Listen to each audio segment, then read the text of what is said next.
ഏറ്റവും ടാസ്ക് ആയിട്ട് തോന്നിയിട്ടുള്ള ഒരു കണ്ടന്റ് ചലഞ്ച് ഏതായിരുന്നു? Last dinosaur. ശരിക്കും ഞാൻ ചോദിക്കട്ടെ, അതില് ഡിനോമുക്ക് എന്ന് പറഞ്ഞിട്ട് ബോർഡൊക്കെ ഞാൻ കണ്ടു. എഡിറ്റ് ചെയ്ത് വെച്ചതാണ്. അത് മനസ്സിലാവുന്നില്ല. അത് ഞാൻ വിചാരിച്ചു ദൈവം ശരിക്കും പാലക്കാട് ദിനമുക്ക് ഉണ്ടായിട്ടാണ് നിങ്ങൾ പോയത്.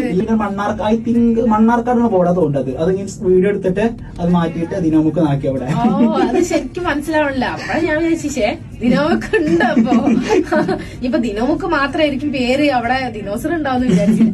പിന്നെ അവിടെ ചെന്നപ്പോ ദിനോസർ അത് ശരിക്കും പെട്ടെന്ന് കണ്ടു കഴിഞ്ഞാല് റിയൽ ആണെന്ന് തോന്നുന്നു. കൺസിസ്റ്റൻസി എന്ന് പറയുന്നത് ഭയങ്കര കുറച്ച് ബുദ്ധിമുട്ടുള്ള കാര്യമാണ്. അങ്ങനെ കൺസിസ്റ്റന്റ് ആയിട്ട് വീഡിയോ ചെയ്തിടാൻ പറ്റാത്ത ആൾക്കാരോട് എന്താണ് പറയാനുള്ളത്?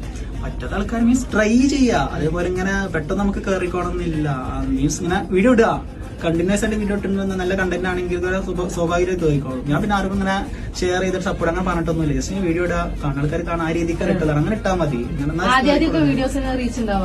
അത് റീച്ച് ഒന്നുമില്ല. ഞാൻ പിന്നെ നമ്മുടെ ടീമിന്റെ കൂടെ പോകുമ്പോഴൊക്കെ വീഡിയോസ് ഇടാം. 50ലേക്ക് 100 ലൈക്ക് അതിലൊക്കെ നിൽക്കാവും.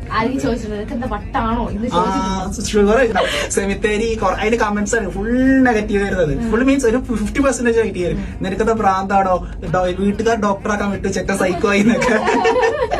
നെഗറ്റീവ്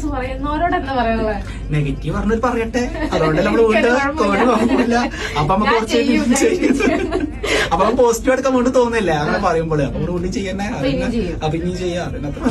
ഇനി അടുത്ത വീഡിയോസിന് വേണ്ടി വെയിറ്റിംഗ് ആണ് കേട്ടോ ഞങ്ങൾ. Okay, thank you.